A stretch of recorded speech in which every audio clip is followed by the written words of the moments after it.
皆さんハロー、マサトです。久美子です。今回もカナダの世界遺産カナディアンロッキーからお届けしてまいりますが、今私たちがいるのはブリティッシュコロンビア州ヨーホー国立公園と呼ばれる国立公園のレイクオハラという場所に来ています。世界中のハイカーが憧れるカナディアンロッキーに来たら絶対来た方がいいって言われる秘境中の秘境のハイキングコースにやってきました。今日は、この辺りを1日ぐるっと回ろうと思いますので、カナディアンロッキーの秘境ハイキングレイクオハラのハイキングの様子をお届けしていこうと思います。それではレッツゴー。じゃあここがバス停なんですけど、このレイクオハラって駐車場から専用のバスで来るんよね、でバスに乗って来るとここに降ろされます。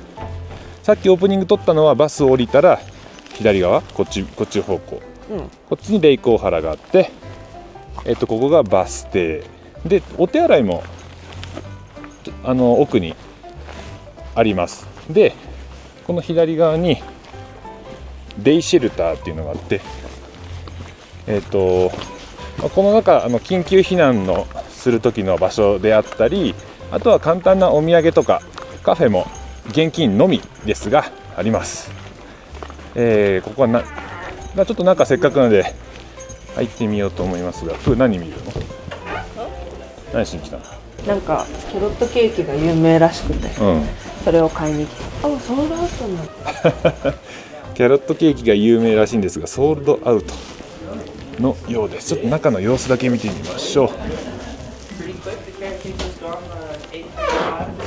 Oh no, I just about took my cake. That's so sad. 中の様子はこういう感じで、暖房も効いているので、本当体が冷えた時にはいいねという感じ。中の様子はこんな感じ。残念やね、キャロットケーキない。これから歩いていくから、もし帰ってね帰ってきてあればということにしましょう。はい、残念。もう8時35分にはソールドアウトしたよって言った。今何時？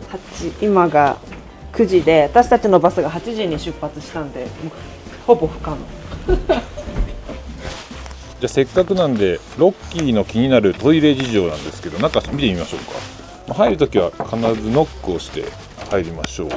で中は、だいたいこういう感じになっていて、トイレットペーパーあるよね、トイレットペーパーついてて、ボットンです。水洗じゃないんですけど、割と場所によるかな。臭くないし、特にここは綺麗やね。そうでロッキーの観光スポットはレイクルイーズだけよね、水洗があるのは。あとはビジターセンターとか行けばあるんですけど、大体ロッキーの中の観光スポットは全部こういう感じのトイレになってますが、トイレットペーパーあるし、どんな、使ってて別にそんな不満を感じることはないと。場所によって臭いとこあるけど、ここは別に臭くない。こういうのがロッキーのトイレ事情です。さあというわけでレイクオハラの湖畔へとやってきました。ちょっとめちゃくちゃ朝の時間って逆光になるんで、またここに戻ってきたら紹介しようと思うんですけど、レイクオハラのハイキングってレイクオハラに行くハイキングじゃないんです。レイクオハラをスタートするハイキングのことを、レイクオハラハイキングと呼んでます。で今日はこのレイクオハラを出発して、ぐるっと回ろうと思うんですが、人気なコースは3つあります。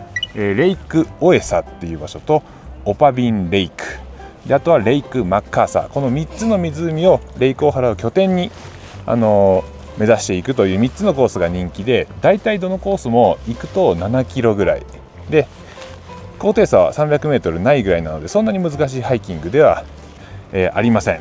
で今日はその中のうちの全部を行けたら行っちゃおうかなと思ってます。レイクオエサとオパビンレイク、あとはレイクマッカーサー、最後のマッカーサーちょっと行けたらになると思いますが、行ける限り今日は全部回っていこうと思ってます。それでは行きましょう。ゴーゴー。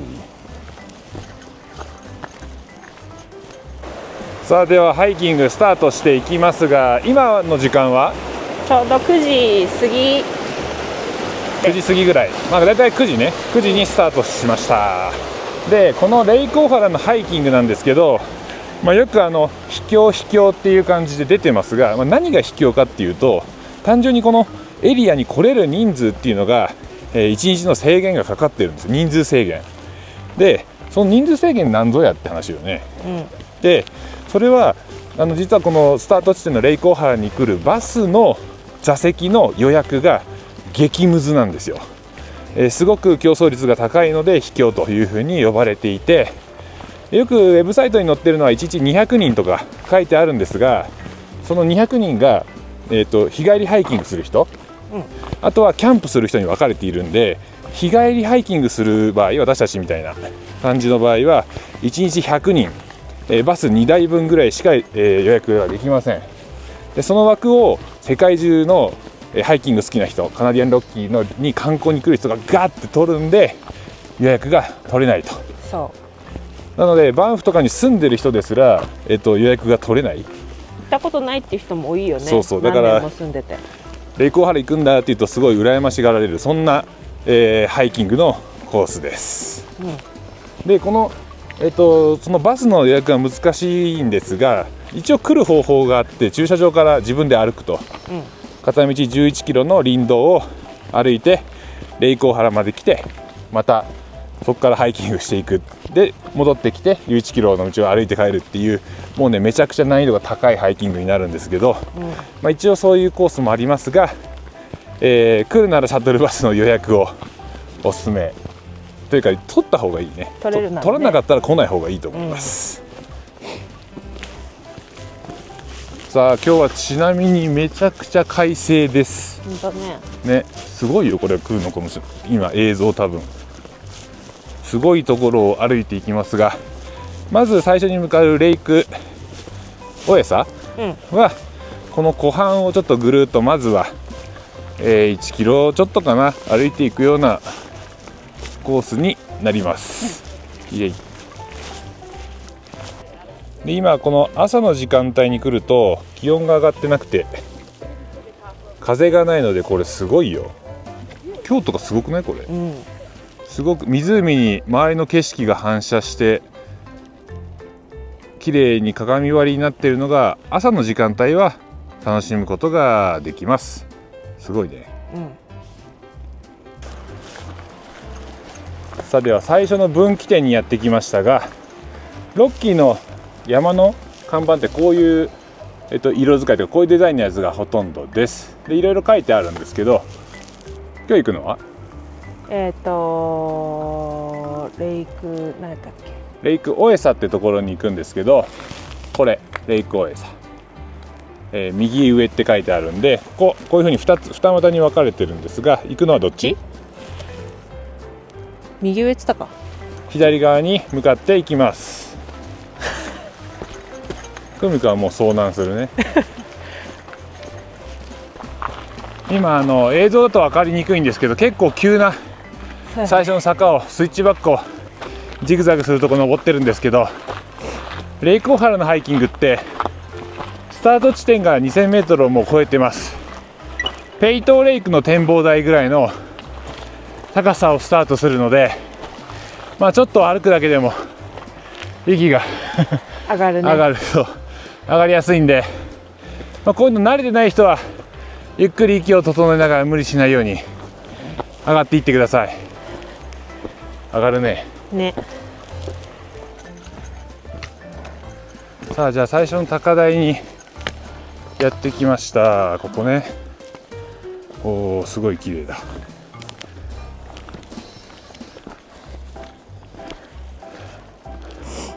もうねたった30分ぐらいですけど、かなりの高さにやってきました。ここが結構この辺下も広いんで、ちょっとした休憩ポイントになります。はい、じゃあちょっと休憩がてら、ハイキング、カナディアンロッキーの日帰りハイキングする時の荷物簡単に紹介していこうと思うんですけど、まずリュックは私は30リットルのやつと、久美子のはこれ20リットルです。だいたいこれぐらいの大きさがあればいいかなと思います。で腰ベルトは別にあってもなくてもいいです。このためだけに買うのもったいないんで。で持っていくものとしては、今私の服装見てもらえば分かります。半ズボンは避けた方がいいです。できたらハイキングシューズですけど、日帰りだったら、観光だったらぶっちゃけランニングシューズでも1日ぐらいならどうにかなると思います。で、乾きやすい長ズボンとT シャツ今日の最高気温は20度ぐらいまで上がる予報ですけど、私も暑がりなんで、あとはフリースとかでカッパ、レインウェアは絶対必要です。でこのためだけになんか高いの買うのもったいないんで、本当雨をしのぐだけでいいんなら日本のコンビニで買ってくるやつでも十分だと思います。防寒着とレインウェア、これは絶対必要です。であと何が入ってるかっていうと水なんですが、1日5時間以上のハイキング予定している場合は2リットル以上は絶対に持ってきてください。今日は気温20度、晴れ予報です。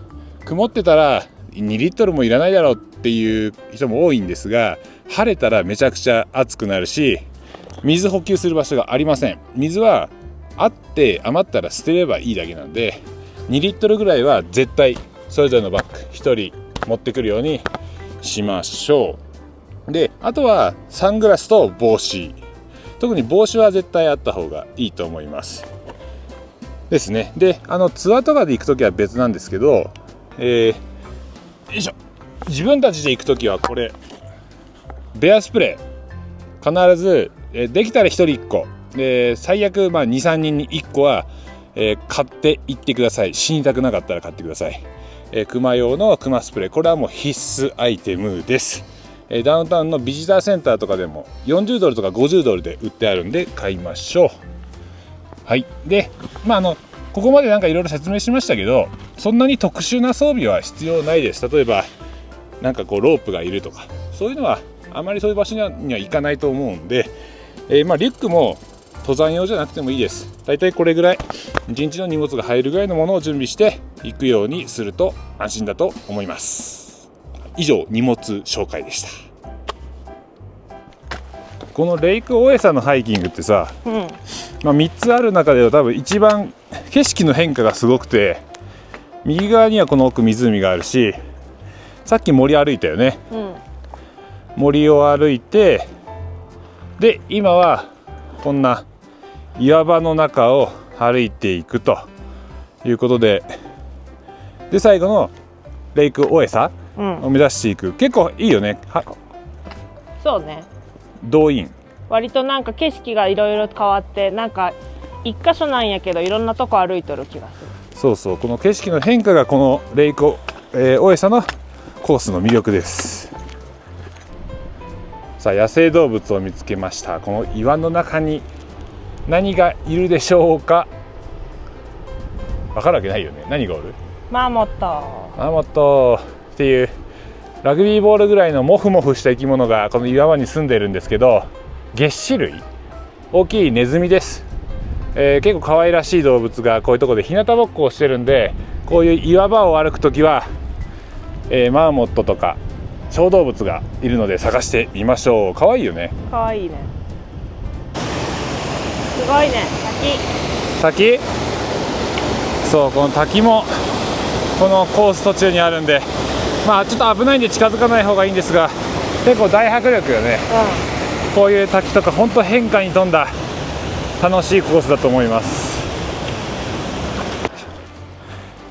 じゃあ2つ目の湖、ビクトリアレイクです。太陽が出てきたからすごくない？これ色綺麗やね。めちゃくちゃブルーです。でここの湖の色って個人的には小原では一番好きな色。確かになんかクリーム水色、いろんな加減で見れる。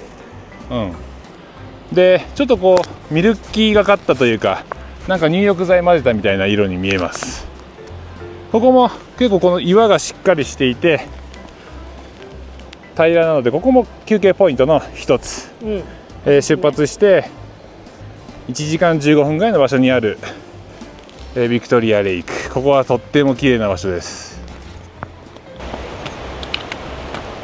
ちなみに久美子はストックを使う派なんですけど、ストック使ったら膝が楽なんかな。どう違う？なんか登りとかも楽、足の力だけじゃないから。そうそう、人によるよね。でも下りはちょっと怖いけど、でも膝が悪いんで私は。ちなみに私はこけた時手がつけないのが怖いんでストックは使わない派です。さあ、では3つ目の湖、レフロイレイクレフロイ、ちょっと分かんないですけど後ろに見えてます。これが3つ目。この湖も綺麗よね。綺麗ね、色が日が入るから。そうだね。で実はレイクオエサだっけこのコース、もうちょっとでここに日陰になってる岩の塊がありますけど、ここを、越えるとゴールのレイクオエサ、あと一息、あと10分もかかんないので行ってささっと行っちゃいましょう。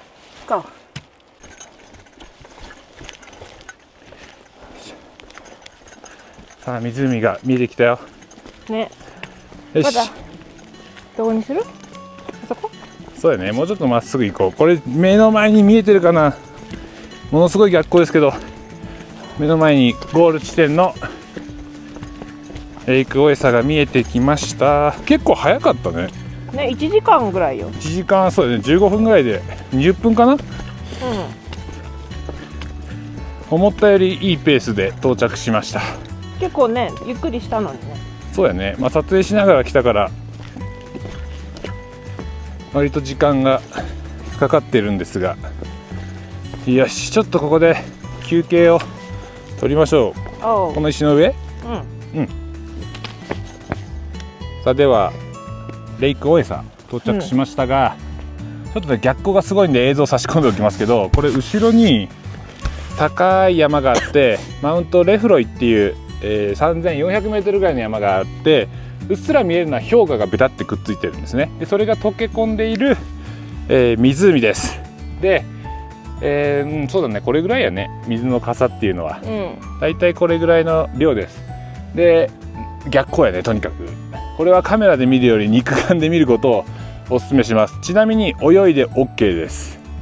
でこの時間今10時半前なんですけど、すごいいい時間見てよに来たよね。周り誰もいません。そう、誰もいない。完全に貸し切りの状態。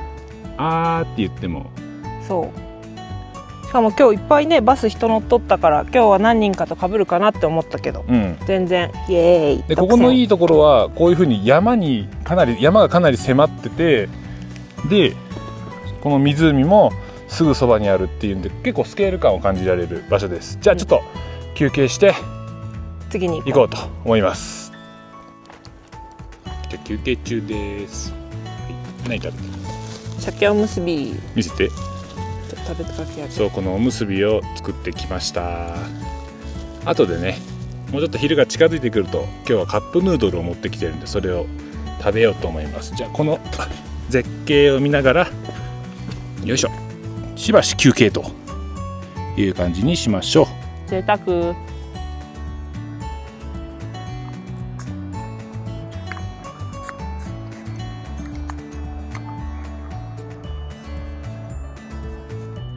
さあそれではちょっと休憩を取りまして、15分ぐらい休憩取ったね、休憩取ってこれから、オパビンレイクっていうところに向かっていきます。通常3つ人気のルートがあってだいたい1往復で終わるんですけど、今日はちょっとぐるっと回るルートなんで、あんまり行く人はいないルートですけど、これから湖をこう渡り鳥みたいな感じで回っていこうと思います。ではオパビンレイクへレッツゴー。さてではオパビンレイクへ向かって今見えてるのはレフロイレイクですけど、これから歩いていくのはこういう岩場のコースをこれからずっと歩いてオパビンレイクへと向かっていくんですが、ちょっとくるっとしますよ。カナダのハイキングする時にはオールトレイルスっていうアプリを緑色のやつがあるんですけど、それを事前にダウンロードしておくことをお勧めします。カナダのハイキングアプリで、コースいっぱいあったり、あと実際にそこのコース行った人のレビュー、体験談なんかもあるんで、かなり便利です。例えばなんだろうな、昨日のコンディションとか、雪が降ってたよとかね、危ないよとか、こういうこと気をつけた方がいいよとかを結構いろいろ書いてあるよね。そうやね。あとはあれだ、花の情報だ、こういう花が咲いてますよとかいうのが実際に行った人の投稿として見れるんで、かなり便利なアプリです。でマップ、行くところのマップ Wi-Fi とか電波がつながるところで開いて、電波のないところに行っても自分の位置はこうずっと点々点って追えるので、道に迷うこともないと、いうことでかなりおすすめ。自分の命のためにも結構おすすめなアプリオールトレイルスっていうのは、カナダでちょっと外出ようかなっていう人は必ずダウンロードハイキングする人はね。そうだね。ちなみに私たちも使ってます、おすすめです。さあここから先はずっとこういうなんていうんでしょう、石の上を歩いているという場所になりますが、こういうね岩場目印ないじゃないですか、どこ行ったらいいかって、そこにあるんですよ、こういうやつが。昔の T ポイントみたいなマークがあって、これを追っていくと道に迷わないよってことで、こういうマークがところどころ、あっちにもところどころあるよね。そうそう。でバスで説明されるよね、小原行く前に。でこの右側すごいよ。さっき覚えてますか？なんだっけ、違う、レフロイレイクだ。この奥に見えるのがそうで、手前やばいよね。なんかどんな感じこれ、色でなんか本当に氷河の溶け水なんやなっていうのが本当に鮮明にわかるって感じね。こう過程が見えていくみたいな。なんかすごい粉が入ってるねみたいな。まさとさっき温泉みたいでそう、どこやったっけ、大分とかにありそうな水の色をしてます。まあこれめっちゃ綺麗やね。めっちゃ綺麗。さあなんだかんだすげえとこ歩いてきとるけど、よいしょよいしょ、どうぞ。何するん？ヤッホーって叫ぶ。いいよ。いくよ。ヤッホー。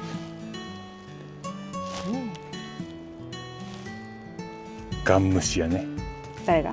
みんな。そりゃそうよ。でもちょっと響いたよ。そうやね。じゃあちょっと歩いていきますが、今森林限界線って言って、マーモット。木が生える。すごいすごいすごい。3回目のマーモット。マーモット。いやびっくりした、ここ普通にトゥルトゥルンと。どこ行くん？あれ行けるんかな、マーモット。行った行った行った、すごいすごい。マーモットもステイオントレイルやった。そうそう。で森林限界線っていう高さ、木が生えられる高さより上を歩いてるんで、この映像から見ても分かる通り周り何も生えてないんですよ、木が。で気になるのが、今日一日だいたい外に 7,8 時間今日はいるんですね。普通は6時間ぐらいだけど、気になるのはトイレどうするん？私たちはいつもトイレットペーパーとゴミ袋を持ち歩いてます。長いトレイルの時は。でどうするん？なんていうの、草で人気のないとこ行ってシャシャシャってする。そうね。なのでこう木がまだあるような高さの時は木陰でもいいんですけど、こういう完全に露出した場所まで来ちゃうと何もないんで、岩陰っていうか、その辺でやってくださいっていうことよね。もうみんな暗黙のルールみたいなもの、で当然ながらゴミは残しちゃダメなんで、ティッシュとゴミ袋とまたそれを直すものみたいな。そう、それは持っていきましょうね。大事。さて徐々に歩いてきて、なんとなく後ろの風景でわかると思うんですけど、緑が多くなってきました、ね。で実はオーバービンレイク行ったことないんですよ。今回初めてなんですけど、多分あそこにあるであろう場所が見えてきました。カメラぐるっと回すと、この奥見えますか？右にちっちゃい湖があって、前の方に山があるんですけど、ここ指さしてみて。わかんないか。何がある？氷河ね。白っぽいのが山にくっついています。多分下にあると思うんで、もうちょっとやね、あと30分はかかんないと思うので、もうちょっと頑張っていきましょう。ゴー。よし、じゃあ水分補給ですけど、今の気温が多分20度ないぐらいかな。20度ぐらい？でもああやって考えたら結構降りてきたよね。だけど日本と違って汗をかかないので、結構こまめに水分補給した方がいいと思います。そうせんとね、結構終わった後に軽い脱水症状みたいになるんで。歩きよる時は何も思わないけどね。ちょっと喉乾いたか飲んどくか、飲まんでもいいけどって感じだ。そうやね。こまめに水分補給していきましょう。じゃあもう一息。どこ行くんやったっけ？オバビンレイクまでもう少し。ゴーゴー。これがオバビンレイク。オバビンレイク。今日2つ目の湖に到着です。ちょっと近くまでせっかくだから、さっき実は大江さんの時は水触ったりしてないもんね。でここにも周りがロッキーの山々に囲まれていて、これかな、おそらくここに見えてるのがちょっとテカってるのが氷河、で耳を澄ますとしないね右側行ってみようか。氷河の溶け水がなんだろう、滝になってるような場所なんかこうゴーっていう音が聞こえたりします。すごいすごい、ここも誰もいない。綺麗やね。どうしたんだ今日はっていうような感じだね。もうレイク大原人数制限があるとはいえ、だいたいこういう湖 3,4 組はいるんですけどねえ、あ、下に人おるやん。ほんと、あ、おったおった今日はHello。 Hello。 今日はねかなり人が少なめです。お、リスがいた。ちょっと下降りてみる？そのまま触ってみようか。冷たくてなんか透き通っとる。ちょっと浮遊物は目立つぐらい綺麗な水って感じ。意外と濁ってないってこと？そう、これ氷河の溶け水ってこうやってブルーに見えるじゃないですか。でも水色に色がついてるわけじゃなくて反射かな、こういうのを構造色っていうらしいんですけど、水そのものには色ついてないけど、なんかいろんななんていうの、こういうの物理科学わかんないけど、こう反射とかね、物理じゃない、そういろんなそういうのもあってブルーに見えるという感じ。だからこの街から見えるのとちょっと離れて見るので全然違うもんね。そうやね、高さでも色が違います。まさともやってみる水。さあでここ周りはこういう感じ、草原みたいな感じでちょっとやっぱ雰囲気は違うね。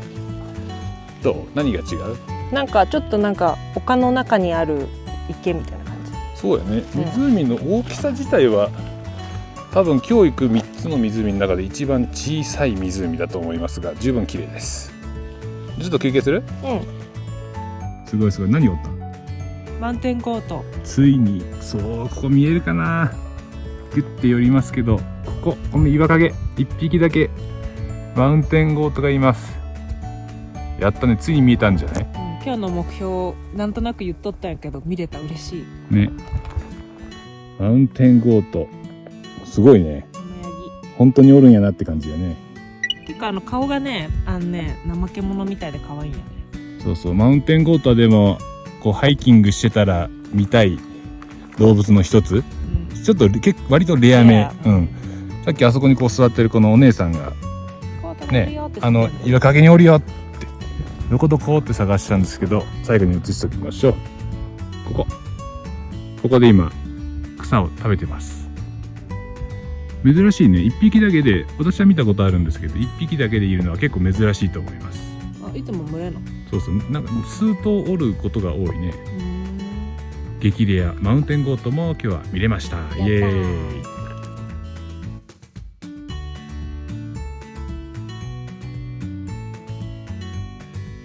さあではオパビンレイク、だいたい15分ぐらいかな、休憩をしまして、今12時半です。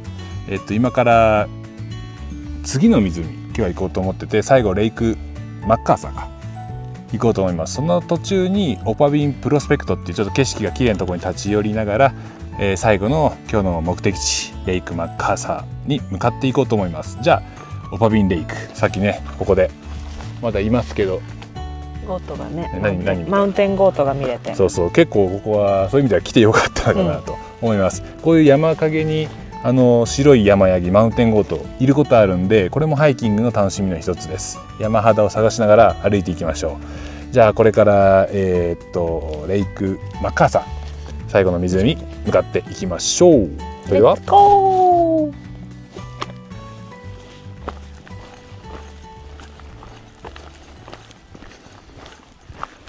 それにしても今日は天気がいいぞ。最高やね。ね、湿度もないし、で人も全然おらんしね。本当ね、なんでこんなに人に会わないんだろうっていうぐらい人がいませんけど。でこのレイク大原は、1日日帰りハイキングがだいたい100人ぐらいっていうふうに言いましたけど、その100人50人ぐらいかバス2台なんで、少ない人数がさらにレイク大原からいろんなトレイルへと向かっていくので、そもそも人に会わんけどね。確かに。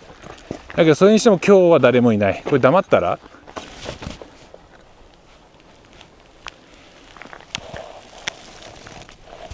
何の音もしませんっていう。いいよね今日。贅沢。さて、次の行き先はどこ？この2番目のオパビンプロスペクト。この2番目、こういう感じでところどころこういう札があるので、分岐点に来たら見ていくといいよね。さあ、それではオパビンプロスペクト到着かな。さあ、どうだろう。どう？ちょっと見えないんですけど、ちょっと行ってみようか。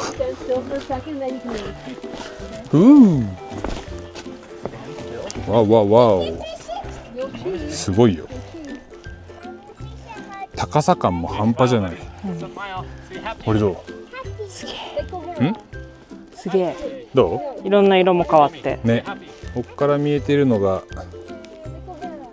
こっちがあれ、右が小原だね。左側なんだろうこれ。何レイクかね。ね。Would you like me to take a picture of you guys? Oh yeah, that'd be great. Yeah. これがなんだろう。何レイクなんだろう。さあ、オパビンプロスペクトってとこ来たけど、どんな？初めて来たよね。初めて。なんかこんな、すごい自分が高いところにおるって実感できるような見渡しじゃない？高さ感は半端じゃないですね。で、これ今足元もこういう岩場があって隙間があるよね。こういう隙間が結構危ないんで、あんまり調子乗って先っぽ行かない方がいいと思います。でもめっちゃ綺麗だ。今日もね、ぐるーって回ってきたもんね。そうやね。で、ここさっきのオパビンレイクから30分ぐらいで来れました。で、この辺見えてる林がラーチなのよ。カラマツだから紅葉するんよね。そう。9月の中旬、下旬かな多分。ぐらいになると、こっからの景色。真っ黄色。そう。その時もいいやろうな。全然違う。まあそうなってくると雪のリスクもあるけど、まあもうちょっとすると、9月下旬になると、また違う景色も楽しめます。すごいね、ここ。さあ、じゃあオパビンプロスペクト見たんで、これからレイクマッカーサーに行こうと思います。最後の湖。もう一駅だ。もう一駅やね。今1時過ぎ。もう一駅頑張りましょう。それではレッツゴー。じゃあちょっとしたスナックタイム。イエイ。こうやってなんかちょいちょいね食べていくのもいいよね。さっきおにぎり食べて、これが2回目の完食です。今食べてるのは何食べてるの？プロテインバーみたいなチョコバー。シリアルバー、でこういうのがスーパーにも売ってあるので、こういうのを仕入れてバッグに入れとくと、小腹空いた時にもいいし、最悪ちょっと遭難しかけたりした時とかにもまあちょっと使えるんで、お菓子は持ってくるといいよね。あった方がいいと思う。今回は他には何かあんの？なんかだいたいいつもグミとか持ってくるんですけど、今日はメントスと、あとちょっと塩気が欲しかった時用におかきを持ってきました。おかきね。そう、なんかチップスをたまに持ってくるんだけど、ぐちゃぐちゃになるんで、カバンの中の。じゃあおかきね。意外とバンフでもそういう日本お菓子、手に入るので、もし興味があれば探してみてください。あとこういうのもいっぱいあるもんね。そうね。バンも種類すっごいある。どこに？スーパー。スーパーで買えるので、そういうのも楽しみだと思います。じゃあちょっと休憩、5分ぐらい休憩して向かっていきましょう。でこうやって歩いてると森林限界線ぐらいの高さ、これ以上上に木がないよっていうような感じの場所を歩いていると、ラーチの木を周りに、見えます。こういうやつかな。グリッと回して、こういうなんかちょっと周りに生えてるこの左の木とは葉っぱが違うよね。キボキボ。この辺は全部なんて言った？ラーチ？どんな特徴があるの？見た目。ダメ、なんか松みたいな感じよね。日本でいう。今なんか言ってなかった？キボキボ。キボキボじゃない見た目。で、これちょっとわかるかな？色変わり始めてる？ここ。そうでもないか。これは病気やね。あの辺は変わってるんじゃない？それラーチじゃないじゃん。違う。この辺か。ちょっと見えづらいかもしれないですけど、この辺とか一部変わってるんですよ、色が。確かに黄色いね。だからこの辺も辺り一帯はラーチが広がってるんで、秋紅葉の季節来るとかなり綺麗な中を歩けると思います。ですんごい教えてほしいんですけどたまにこういうなんか草が生えてるところ、草木の道をね、めっちゃ臭くない？なんか何の匂い？これうんこじゃない？うんこみたいな、なんか肥やし、なんていうんやろ、これ肥やしって方言なんかな。なんか腐った匂いがするんですよ。こういうなんかこういう草が生えてるエリア、たまにツーンってするよね。今ここずっとする、臭い。そう、これ誰か知ってる人いたら教えてください。何の匂いかね。私もいつも聞いてるんですけど誰も知らないんです。でもとりあえずめっちゃ臭いっていうハイキングで感じることがあると思いますが、これ別に前にいる人がおならしてるわけじゃないので前歩いてる人責めないようにしてくださいね。よし、じゃあ湖到着、シェファーレイク、レイクオハラからレイクマッカーサーに行く途中にあるちょうど真ん中の湖です。きつかったね、ここまで来るの。きつかったねきつすぎる。もう帰ろっかなみたいな感じになってますが、ちょっとね時間との勝負です。帰る時間決まっとるからね。そうやね。まあここの湖もそんなに大きくはないけど綺麗です。はあ、なだらかでいいね、道がなだらかでいいね。そうやね。ちなみに今2時半、でこんだけ晴れてて今日20度ぐらいの気温予報やけど暑くない？めっちゃ暑かったね。20度って聞くと日本的には全然大したことないじゃんっていう気温ですけど、この何にも遮るものがない中ずっと歩くと20度でも暑いんで、暑い。水大事よ、なかったら大変。でちょうどいいベンチを見つけたんでランチタイムですけど、今回ランチはカップヌードル。これかカップヌードル、日本で見覚えがないやつだと思いますけど、これ台湾のやつらしいんですよね。豚骨これどこで買えるの？これはアジアスーパーマーケットに行って買いました。結構種類何個もあるよ。T&T っていう動画で紹介したことがあるところで買ったやつね、こうやって持ってきて、当然水もいっぱいここに用意してるんですけど、水とあとはこのジェットボイルってなんだ携帯湯沸かし器みたいな、これめっちゃ便利よ。しかも超早いよね。そうこれで沸かして、さっきご飯食べたなんだっけ、おむすび。そうおむすびは食べたけど、じゃあここでちょっとランチにしていきましょう。できました。じゃあいただきます。これは今日豚骨味。日本のはないもんね、豚骨味。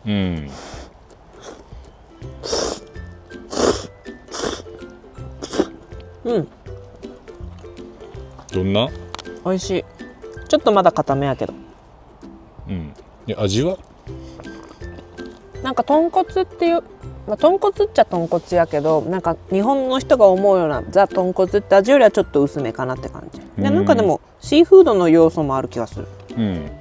なんかよくわかんないね。でも逆に言うとカナダで買えるカップヌードルはこれで、日本にないやつが食べれるってことだね。確かにいろいろカレーとかもね、なんかあると思うけど、またちょっと日本とは違う全部種類が、今日はこんな感じの豚骨で、作る時のおすすめは汁ラインがあるんですけど、見えるかなライン。日本のカップヌードルみたいにラインがあるんですけど、汁多めに作るのがおすすめです。そうやね、ギリギリまでお湯入れた方が美味しいと思います。じゃあ私のももうちょっとでできるんで食べていきましょうか。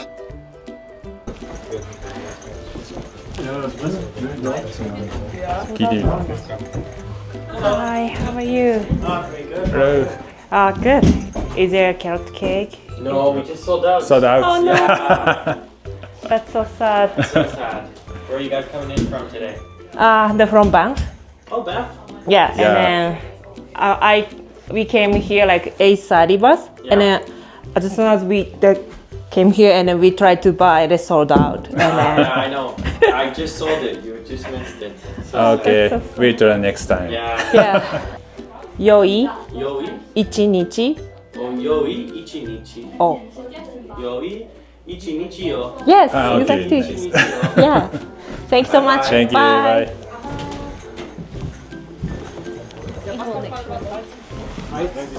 なかったよ。キャロットケーキないって言われちゃった。なかったね。いや今売れちゃったんだって言われた。そう結構運が必要なんで、まあ、来た時と帰った時行ってみてください。でも店員の人かなりフレンドリーで、まあ、日本もなんとなく知ってるよっていう、日本知ってる人結構ロッキーに多いのもなんでしょうね、まあ、日本にフレンドリーな、旅行する場所って感じですかね。まあ残念、次回です。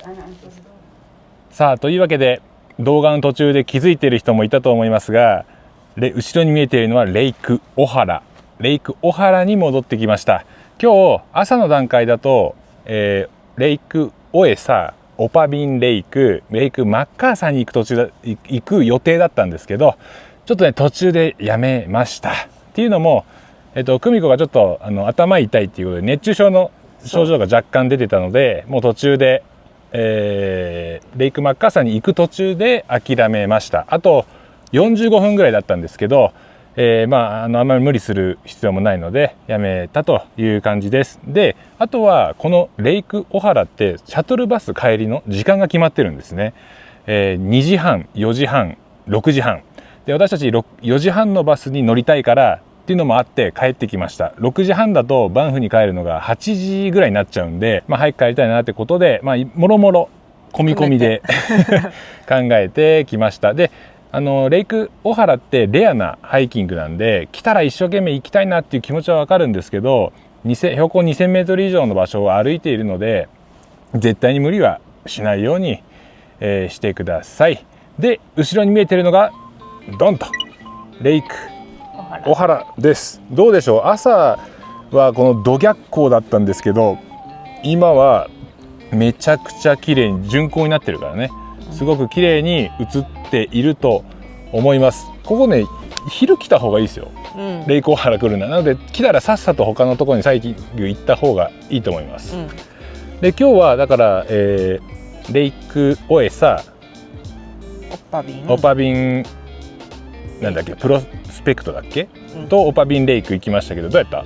めっちゃ良かった。なんか今まで私たち何回かもうオハラに来たことがあって、で初めてのオパビンレイクだったんですけど、すごいなんかまた今までの見た景色と違う一つ一ついいところがあって、オパビンはすごいスモールだけど静かな感じで、そこでまたマウンテンゴートも見えることができたし、私の今日の目標としていたゴートを見るというのが達成できたので、すごいもう満足いっぱいです。特に今日はもうずっと雲一つない快晴の中を歩けたので気持ちよかったし、あと普段歩いてないようなルートをちょっと無理やり歩いていったんで、そういうのも意外と、楽しかったです。で、レイクマッカーサーっていうのも、すごくブルーの湖が綺麗な湖で、ここもかなりおすすめの場所なので、行ける人は、そこにチャレンジしてみてください。で、今回紹介した3つの湖、おすすめ度でいうと、1位と2位が同率で、レイクマッカーサーとレイクオエサです。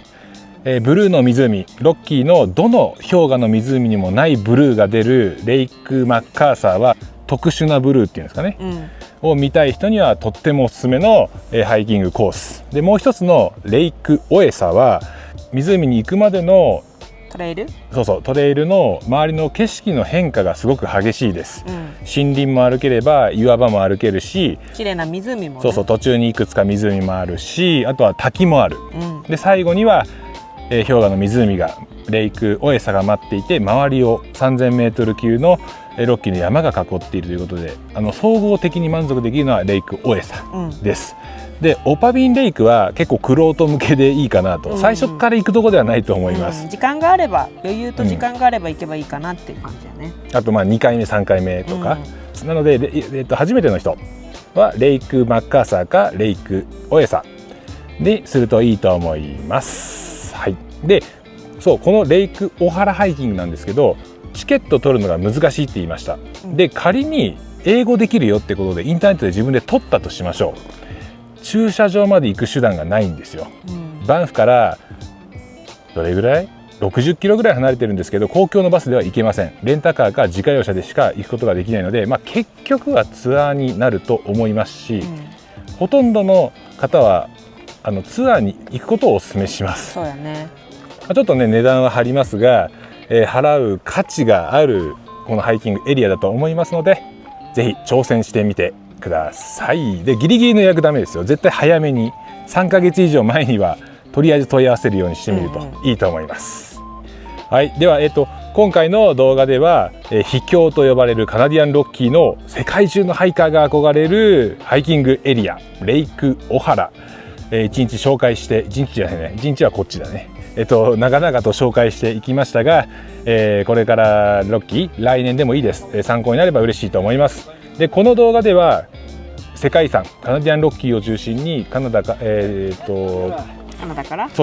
ら楽しいことを紹介していっています。これからもどんどん紹介していこうと思いますので、よかったらチャンネル登録をよろしくお願いします。はい、それではまた次の絶景でお会いしましょう。バイバイ。